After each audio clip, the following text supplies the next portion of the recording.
The silence at the Federal Bomb Disposal Training Center shattered as Sarah Williams calmly announced, "Everyone needs to evacuate now. This isn't a training bomb at all," while her trembling male classmates who had mocked the quiet woman just days earlier watched in stunned disbelief. What they didn't know was that the simple woman they had dismissed as weak and out of place was about to save all their lives with skills forged in the deadliest war zones on Earth. Sarah Williams fumbled with her worn backpack straps as nervous sweat dripped down her face at the Federal Bomb Disposal Training Center in Quantico. The heavy glass doors seemed to weigh 1,000 pounds as she pushed through them, entering a world where one wrong move could mean death for everyone around her. Inside the sterile hallway, 23 recruits stood in perfect lines, their muscular frames and confident stances making Sarah feel like a mouse among lions. Captain Marcus Stone, a decorated veteran with scars running down his left cheek, barely lifted his eyes from his clipboard when Sarah approached the registration desk. "Name?" Stone asked without looking up, his voice carrying the tone of someone who had already decided she did not belong here. "Sarah Williams, sir." Her voice came out smaller than she intended. Stone's pen paused for just a moment before he scribbled something on his paper. "Back row, seat 15. Try not to get in anyone's way." Jake Morrison, a former college football star whose shoulders seemed wide enough to block a doorway, nudged his buddy Rick with his elbow. $20 says the librarian doesn't make it past lunch break," he whispered loud enough for several people to hear. The other recruits chuckled, their eyes scanning Sarah from her simple tennis shoes to her plain ponytail.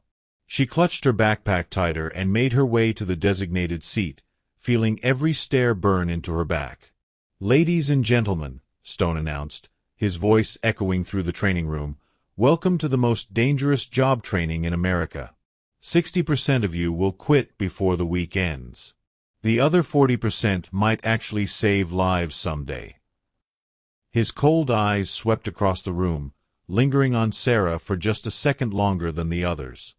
"This program breaks people. It finds your weaknesses and crushes them. If you think you're tough enough just because you made it through basic training, you're wrong." Stone clicked a remote, and images of destroyed buildings flashed across the large screen behind him. One mistake with explosives doesn't give you a second chance. One shaky hand, one moment of doubt, one person who doesn't belong here can kill everyone in a 50-foot radius. Sarah felt her cheeks burn as several recruits glanced her way, but she kept her eyes focused straight ahead.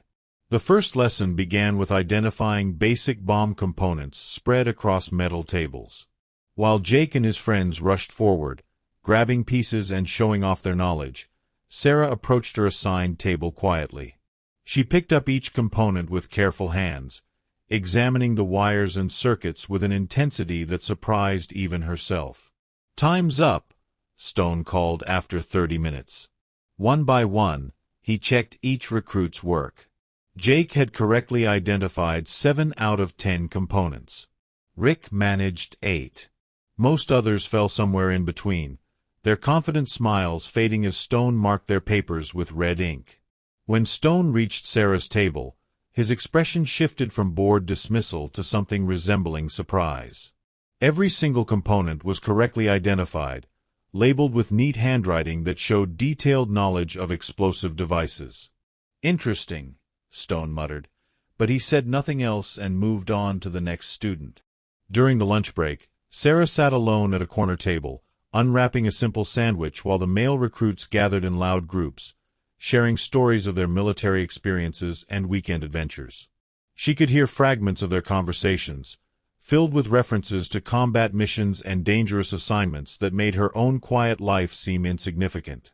"Hey, bookworm," Jake called out from across the cafeteria. "Where'd you learn about bombs?" "The public library."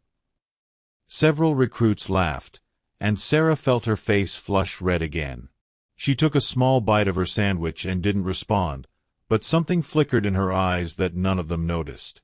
Lieutenant Colonel Rebecca Hayes, who had been observing the morning session from the back of the room, approached Sarah's table with purposeful steps. "Mind if I sit down?" Sarah looked up, surprised that anyone would want to join her. "Of course, ma'am."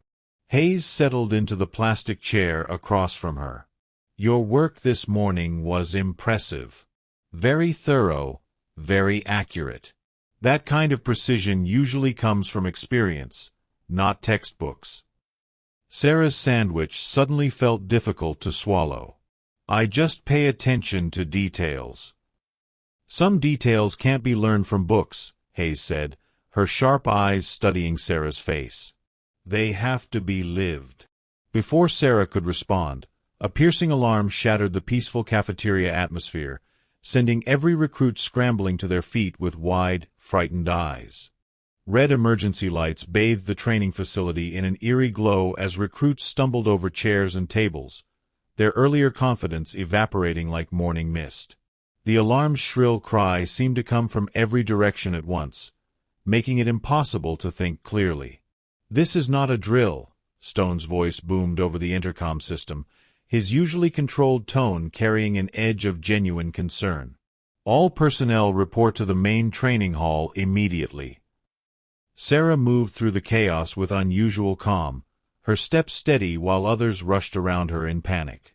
Jake Morrison's face had gone pale, and she noticed his hands shaking as he tried to button his training jacket.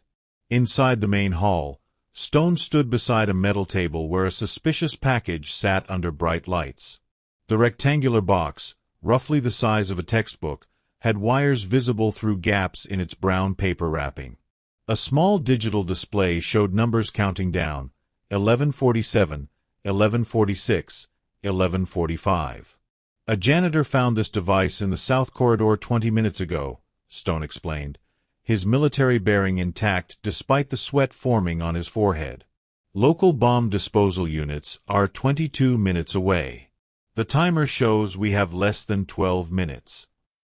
The recruits stood frozen, their textbook knowledge suddenly feeling useless in the face of real danger. Several took unconscious steps backward, putting distance between themselves and the ticking device. Sir, Jake stammered, his earlier bravado completely gone, shouldn't we evacuate the building? Stone's jaw tightened. If this device is as powerful as it appears, evacuation won't help anyone within a half-mile radius. Our only option is to disarm it here and now.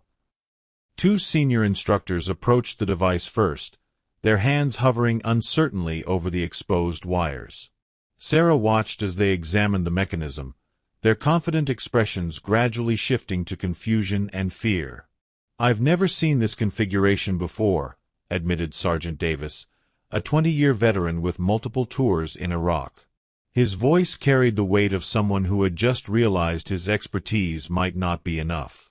Minutes ticked by with agonizing slowness. 8:33, 8:32, 8:31. The instructors tried different approaches, but each attempt only seemed to make them more uncertain. Stone's hands began to tremble as he reached for a pair of wire cutters. Wait, Sarah said quietly, stepping forward from the group of recruits. Every head turned toward her, expressions ranging from surprise to disbelief. Stone's eyebrows shot up as if he had forgotten she existed. This isn't a training exercise, Williams, Stone said sharply. Real people could die if we make a mistake. That's exactly why you should let me look at it, Sarah replied, her voice steady despite the gravity of the situation. Jake let out a nervous laugh. Come on, Sarah. This isn't the time for heroes. But something in Sarah's tone made Stone pause. She wasn't asking permission like a nervous recruit. She was stating a fact like someone who knew exactly what she was talking about. You have 6 minutes and 37 seconds, Stone said, stepping aside with obvious reluctance. Sarah approached the device with movements that seemed almost ritualistic in their precision. She knelt beside the table, her breathing controlled and rhythmic, showing none of the panic that had gripped everyone else in the room. Her hands moved over the device with practiced confidence, tracing wires and examining connections with the kind of familiarity that comes only from extensive experience. The other recruits watched in stunned silence as Sarah worked with tools and techniques they had never seen before. How does she know how to do that? Rick whispered to Jake, but Jake had no answer. With 4 minutes remaining, Sarah isolated the primary circuit board, revealing a complex network of wires that had baffled the senior instructors.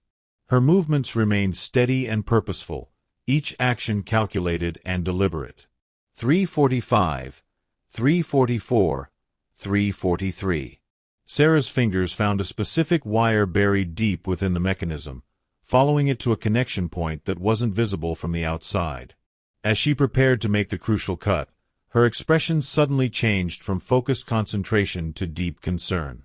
"Everyone needs to step back," she said calmly, her voice cutting through the tension like a blade. "This isn't what it appears to be."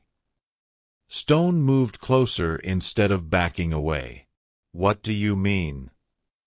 Sarah's eyes met his with an intensity that made him freeze. "This isn't a training device, Captain. This is a real military-grade explosive, and whoever built it knew exactly what they were doing."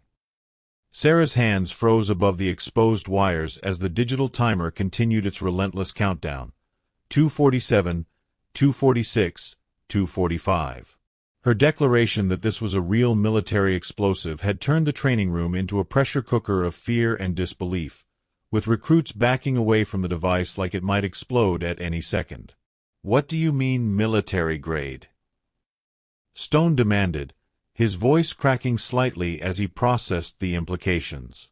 Sweat beaded on his forehead despite the cool air conditioning. "How could you possibly know that?" Sarah's eyes remained fixed on the device, her breathing controlled despite the chaos erupting around her. "The signature is distinctive. Triple redundancy circuits, hardened components, specific wire gauge combinations. This wasn't built by some amateur in a garage." Jake Morrison pushed forward from the group of terrified recruits, his face flushed with a mixture of panic and anger. His earlier confidence had completely evaporated, replaced by desperate denial. "You're just trying to show off again. There's no way some random woman can tell the difference between real and fake bombs." "Random woman?" Sarah's voice carried a note of quiet amusement that seemed completely out of place given the circumstances. Her fingers continued working with surgical precision, isolating circuits that the senior instructors hadn't even noticed. "Is that what you think I am?" 2:12, 2:11, 2:10. Stone wiped sweat from his forehead, his military composure beginning to crack under the pressure. "Williams, if you know something about this device, you need to speak up now. We don't have time for games or mysterious hints." Sarah carefully lifted a small component from the device's interior, revealing a marking that made her pause. The tiny inscription was barely visible, but she recognized it immediately. "Afghanistan Theater, 2019. Kandahar Province.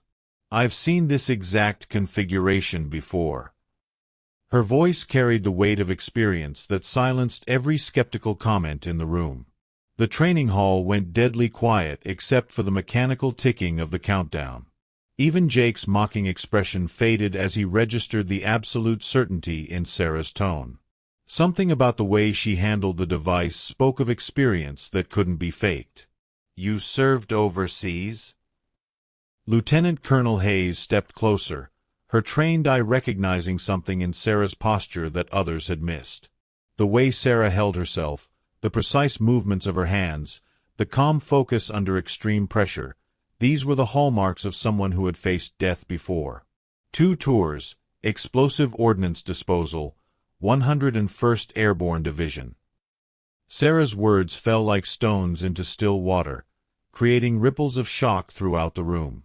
47 successful disarmaments in active combat zones, most of them under enemy fire. 133, 132, 131. Stone's jaw dropped as the pieces began falling into place. The quiet woman he had dismissed as weak and out of place was revealing herself to be exactly what they needed most. "Sergeant Williams?" "Former sergeant," Sarah corrected, her hands never stopping their methodical work. "But muscle memory doesn't forget how to save lives." Some skills stay with you forever, whether you want them to or not. With 90 seconds remaining, Sarah reached the device's core mechanism. Her movements became even more deliberate, following procedures that clearly weren't taught in any civilian training manual. The other recruits watched in stunned silence as the simple woman they had mocked transformed before their eyes into someone completely different. The builder used a dual-stage trigger system, Sarah explained, her voice steady despite the ticking clock. Cut the wrong wire, and it detonates immediately. Cut them in the wrong order, same result. There's no room for error here. Jake's face had gone completely white, his earlier arrogance replaced by genuine terror. How do you know which ones to cut? What if you're wrong? Sarah's fingers traced a specific wire path with the confidence of someone who had done this dozens of times before. Because I've disarmed devices built by the same bomb maker. His signature techniques are unmistakable. He has a distinctive style, like an artist's brushstrokes. 047, 046, 045. The tension in the room reached a breaking point as Sarah prepared to make the crucial cuts. Stone found himself holding his breath, his earlier dismissiveness replaced by desperate hope that this woman he had completely underestimated might actually save them all. First the blue wire at the junction point, Sarah narrated, her teaching instincts kicking in even under extreme pressure. Then the red wire, but only after confirming the circuit is properly isolated. Order matters more than speed here. 023, 022, 021. Sarah's wire cutters closed around the blue wire. The slight click as it separated seemed to echo through the room like a gunshot. Nothing happened. The timer continued its relentless countdown, but Sarah showed no panic. Now the red, she whispered, positioning the cutters with infinite care. 012, 011, 010. The red wire snapped cleanly. For a heart-stopping moment, nothing changed. Then, with 8 seconds remaining, the digital display flickered and went completely dark. Complete silence filled the training room. Sarah sat back on her heels, her professional composure finally showing small cracks as the reality of what had just happened settled over everyone present. "Outstanding work, Sergeant Williams," Lieutenant Colonel Hayes said, her voice filled with genuine respect and relief. But Sarah's expression had grown deadly serious as she examined the disarmed device more closely. "Captain Stone, we have a much bigger problem than a single bomb." Federal agents flooded the training facility like water through a broken dam, their serious faces and urgent radio chatter transforming the quiet bomb disposal center into a bustling crime scene. Sarah found herself at the eye of this investigative storm, her expertise suddenly making her the most valuable person in the building. Agent Maria Rodriguez, a sharp-eyed woman with 20 years of counterterrorism experience, sat across from Sarah in the facility's conference room. "Your analysis of the device components was incredibly detailed, Sergeant Williams. We need to know everything you can tell us about this bomb maker's methods and motivations." Sarah spread out photographs of the disarmed device across the polished conference table, pointing to specific components with the precision of a surgeon explaining a complex operation. "The soldering pattern here is distinctive. Clean joints, military standard flux, components arranged in a specific geometric pattern that serves no functional purpose whatsoever." "A signature of some kind?" Rodriguez asked, leaning forward with intense interest while taking careful notes. "More than that. It's a calling card. This bomb maker takes genuine pride in his work, wants people to recognize his craftsmanship." Sarah's finger traced along a circuit board, highlighting details that would be invisible to untrained eyes. "I encountered his devices 7 times in Afghanistan. He was teaching local insurgents advanced bomb-making techniques that were far beyond their usual capabilities." Through the conference room's glass walls, Sarah could see Jake Morrison and the other recruits being interviewed by federal agents. Their earlier cockiness had been completely replaced by nervous cooperation as they realized the true magnitude of what had almost happened to them all. Captain Stone entered the room carrying a thick folder marked with multiple security classifications, his expression grim. The investigation has uncovered some very disturbing information. Someone with inside access planted that device. They knew our training schedules, security protocols, even the specific location where it would cause maximum psychological impact. Rodriguez nodded grimly while reviewing her notes. We've narrowed down the suspects to facility personnel with both unrestricted access and advanced explosive knowledge. Unfortunately, the list is much shorter than we hoped it would be. Sarah studied the photographs again, her combat-trained eye catching subtle details that others might overlook. There's something else that's been bothering me. The timer was set for exactly 12 minutes from discovery. That's not random.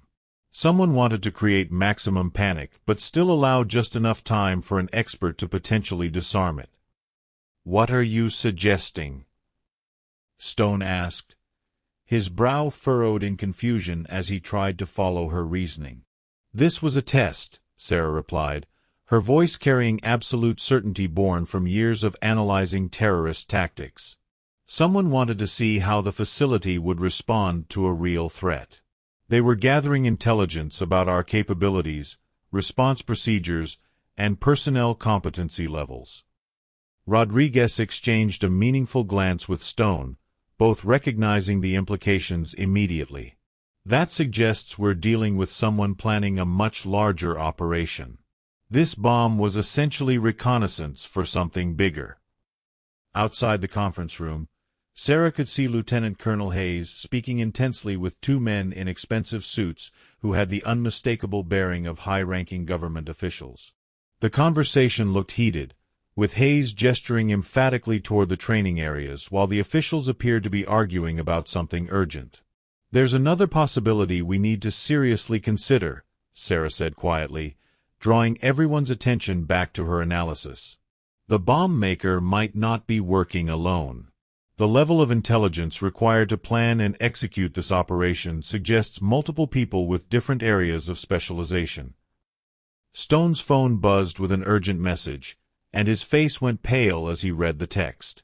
We have a major problem. Security Chief Tom Bradley hasn't reported for duty today. He was specifically scheduled to be here during the incident, overseeing security protocols. Rodriguez immediately reached for her radio, her training kicking in. All units, we need an immediate location on Tom Bradley. Consider him armed and extremely dangerous until proven otherwise. Sarah's expression darkened as she processed this crucial new information. Bradley was former Army demolitions, wasn't he? 20 years of hands-on experience with military explosives and advanced detonation systems. Yes, and he had unrestricted access to every single part of this facility, Stone confirmed, his voice tight with growing concern. If Bradley is involved in this, he knows things about our operations that could be absolutely catastrophic in the wrong hands. Through the window, Sarah watched as federal agents began a systematic search of the entire facility. Their methodical approach reminded her of military operations she had witnessed overseas, where every corner had to be meticulously cleared before declaring an area truly safe. There's something else that's been nagging at me, Sarah said, her voice dropping to almost a whisper.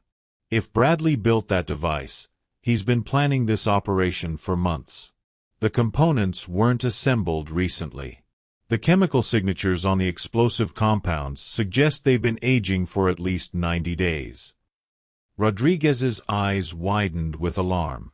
Which means he's been systematically stockpiling materials right under our noses. Sarah stood and walked to the window overlooking the facility's main courtyard, where groups of recruits and instructors stood in nervous clusters. If I'm right about this being a test run, then Bradley is planning something much bigger. And now that his reconnaissance mission has failed, he's going to accelerate his timeline. Stone joined her at the window, both watching the organized chaos below. What do you think his real objective could be? Sarah's reflection in the glass showed a woman who had seen too much violence and too many good people hurt by those who chose destruction over creation. Bradley knows this facility trains the people who disarm bombs across the entire eastern seaboard. If he can eliminate this training center and the expertise it represents, he severely cripples our nation's ability to respond to future terrorist attacks. Rodriguez's radio suddenly crackled to life with urgent chatter from agents in the field. Bradley's vehicle has been spotted heading directly toward the armory building. He appears to be heavily armed and carrying multiple cases of unknown equipment. Sarah turned from the window, her expression hardening with military resolve. The armory contains enough explosive materials to level half this base. If Bradley reaches those supplies, we won't be dealing with a single bomb anymore. Smoke billowed from the armory building as Tom Bradley barricaded himself inside with enough explosives to destroy half the training base, his desperate voice echoing through a bullhorn as federal agents surrounded the concrete structure. Sarah crouched behind an armored vehicle, studying the building's blueprints while bullets occasionally pinged off nearby surfaces. "You all made a big mistake underestimating me," Bradley's voice boomed across the courtyard, his tone dripping with bitter resentment. 20 years I've watched incompetent people get promoted while real soldiers like me get pushed aside. Time to show you what real expertise looks like." Agent Rodriguez pressed a radio close to her ear, coordinating with sniper teams positioned on nearby rooftops. Negotiators are trying to establish communication, but he's not responding to reason. Bradley has rigged multiple devices throughout the armory. One wrong move and we lose everything. Sarah traced her finger along the building's ventilation system, her mind working through possibilities that others hadn't considered. There's a maintenance tunnel that connects to the armory's basement level. It was designed for emergency evacuations but hasn't been used in years. Captain Stone shook his head firmly. "Absolutely not, Williams. We're not sending anyone into that death trap. Bradley knows every inch of that building better than anyone else here." "That's exactly why we need someone he won't expect," Sarah replied calmly, her voice cutting through the chaos around them. "Bradley's arrogance is his weakness. He thinks he's the smartest person in any room, which makes him predictable." Through her binoculars, Sarah could see Bradley moving between windows, his silhouette visible as he adjusted his explosive devices. His movements were methodical but frantic, suggesting he was working against his own timeline rather than following a careful plan. Jake Morrison approached their position, his face pale but determined. "Sarah, after everything that happened today, I owe you more than an apology. If there's anything I can do to help, just say the word." Sarah studied his earnest expression, recognizing genuine courage beneath his earlier prejudice. "Actually, there is something. I need you to create a distraction at the main entrance while I approach from the tunnel system." Rodriguez immediately objected. "This isn't a military operation, Sergeant. We have protocols for hostage situations that don't involve sending civilians into danger." "Bradley isn't a typical hostage taker," Sarah explained, her tactical mind already formulating a comprehensive strategy. "He's a trained demolitions expert with nothing left to lose. Traditional negotiation techniques won't work because he's not looking for a way out. He wants to go down in flames and take as many people with him as possible." Stone's radio crackled with updates from the perimeter teams. "Bradley's demanding to speak with whoever disarmed his first device. He knows someone with advanced training is here, and he wants a face-to-face confrontation." Sarah's expression hardened with resolve. "Then that's exactly what he'll get, but on my terms instead of his." 20 minutes later, Sarah crawled through the narrow maintenance tunnel, her movements silent despite the confined space. The tunnel hadn't been cleaned in years, and dust particles danced in the beam of her small flashlight. Behind her, Jake and 2 federal agents followed at careful intervals, their breathing controlled to avoid making noise. Bradley's been moving explosives to the main storage room, Rodriguez's voice whispered through Sarah's earpiece. Thermal imaging shows he's concentrated most of his devices in one central location. Sarah paused at a junction point, consulting her mental map of the building's layout. That's tactically stupid unless he's planning something we haven't considered. Bradley's too experienced to make such an obvious mistake. As they approached the tunnel's exit point, Sarah heard Bradley's voice filtering through the concrete walls. He was talking to himself, his words becoming increasingly erratic and disconnected from reality. They never understood my value, never appreciated what I brought to this place, Bradley muttered, his voice carrying the bitter edge of someone who had nursed grievances for years. But they'll remember me after today. They'll wish they had listened when I warned them about security weaknesses. Sarah carefully opened the tunnel access panel, revealing the armory's basement level. Rows of metal shelving held various training materials, creating a maze of potential hiding places and obstacles. The air smelled of gun oil and concrete dust, with an underlying chemical odor that suggested Bradley had been working with explosive compounds. "I can see multiple tripwires," Sarah whispered into her radio. "Bradley's turned this entire level into a booby trap.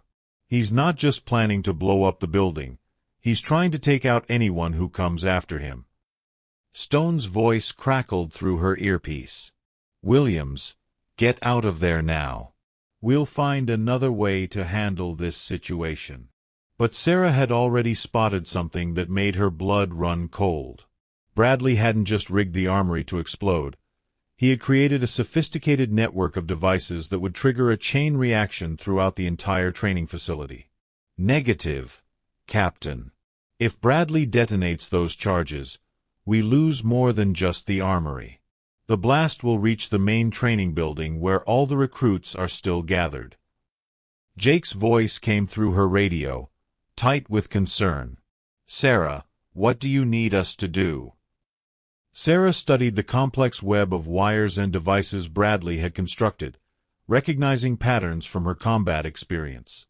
"I need you to trust me one more time.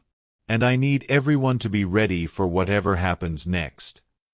Above them, Bradley's footsteps moved across the floor with increasing urgency, his voice growing louder as he prepared for his final confrontation with the world that had rejected him. Sarah emerged from the basement stairwell to find Tom Bradley standing in the center of the armory, surrounded by enough explosives to level 3 city blocks, his wild eyes reflecting the madness of someone who had finally snapped under years of perceived injustice and rejection. "So you're the mystery woman who thinks she's smarter than me," Bradley sneered, his finger hovering over a dead man's switch that would trigger every device simultaneously. "Let me guess, some weekend warrior who thinks she learned everything from a few training courses." Sarah stepped into the open space, her hands visible and empty, her voice steady despite the immediate danger. "Former Sergeant Sarah Williams, 101st Airborne, Explosive Ordnance Disposal. 2 tours in Afghanistan, 47 successful bomb disposals under combat conditions." Bradley's mocking expression faltered slightly, replaced by grudging recognition. "Afghanistan? Then you might actually understand what real soldiers go through. But you're still just another pretty face who got promoted because of politics instead of skill." "I never got promoted because of my appearance, Bradley. I earned my rank by saving lives while people like you were complaining about being overlooked." Sarah took another careful step forward, noting the positions of various explosive devices. "The question is, what did you do to earn yours?" Bradley's face flushed with anger, his grip tightening on the detonator. 20 years of faithful service, and they passed me over for promotion 6 times. 6 times. Meanwhile, people with half my experience got the positions I deserved. "So your solution is to murder innocent people?" Sarah's voice carried disappointment rather than fear. "That's not what real soldiers do, Bradley. Real soldiers protect others, even when nobody appreciates their sacrifice." Through the windows, Sarah could see federal agents positioning themselves for a potential assault, but she knew they were too far away to help if Bradley decided to trigger his devices. This confrontation would be decided by words and courage rather than superior firepower. "You don't understand," Bradley said, his voice cracking with years of suppressed resentment. "I watched incompetent people make decisions that got good soldiers killed. I tried to warn them about security problems, but nobody listened to the old sergeant." Sarah recognized the pain behind Bradley's anger, the familiar story of someone who had served honorably but couldn't find purpose in civilian life. "I do understand, Bradley. I've seen what war does to people, how it follows you home even after the fighting stops." "Then you know why this has to happen," Bradley replied, but his conviction seemed to be wavering. "Someone has to make them pay attention, make them realize what they've thrown away." "By becoming the very thing we swore to fight against?" Sarah asked, her voice gentle but firm. "Bradley, you're not a terrorist. You're a soldier who lost his way. There's still time to find it again." For a moment, Bradley's hand loosened on the detonator, his eyes showing a flicker of the honorable man he had once been. But then his expression hardened again, the bitterness reasserting itself. "It's too late for second chances," he said, raising the detonator higher. "They made their choice when they threw me away like garbage." Sarah realized that traditional negotiation wouldn't work with someone who had already decided to die. Instead, she appealed to the soldier's code that still existed somewhere inside him. "Bradley, look around this room. Look at all these explosives, all this destruction you're planning. Is this how you want to be remembered? As the man who murdered innocent people, or as the soldier who chose to do the right thing when it mattered most?" Bradley's eyes swept across the armory, taking in the magnitude of what he had prepared. For the first time, he seemed to truly see the consequences of his actions. "Those recruits upstairs," Sarah continued, "they're just kids trying to learn how to save lives. Jake Morrison, the one who mocked both of us, he's not evil, just ignorant. He can learn to be better, but only if we give him the chance." The detonator trembled in Bradley's hand as internal conflict played across his face. 20 years of faithful service warred against months of planning revenge. "I don't know how to stop," Bradley whispered, his voice breaking. "I've been angry for so long, I don't remember how to be anything else." Sarah took another step forward, close enough now that Bradley could see the sincerity in her eyes. "You stop by making the choice that honors the uniform you once wore. You stop by remembering that being a soldier means protecting people, not destroying them." Slowly, very slowly, Bradley's hand began to lower. The detonator dropped to his side as years of suppressed emotion finally overwhelmed his desire for revenge. "I'm sorry," he whispered, sinking to his knees as federal agents rushed into the room. "I'm so sorry." 3 months later, Sergeant Sarah Williams stood before a new class of bomb disposal recruits, her quiet authority now recognized throughout the training center. Jake Morrison sat in the front row, no longer the arrogant young man who had mocked her appearance. "The most dangerous assumption you can make," Sarah told her students, "is that you know everything about someone based on how they look or where they come from. Real strength isn't always visible, and real courage often comes from the most unexpected places." She looked out at the diverse group of faces before her, seeing potential heroes rather than stereotypes. "Your job is to save lives, regardless of who those lives belong to. That's what makes you different from the people who choose destruction over protection." As the class filed out for their first practical exercise, Jake approached her with genuine respect. "Sergeant Williams, thank you for showing us what real leadership looks like." Sarah smiled, remembering her own journey from being dismissed and underestimated to becoming the teacher she had always been meant to be. "Just remember, Morrison, never judge a book by its cover. You might miss the most important story of all."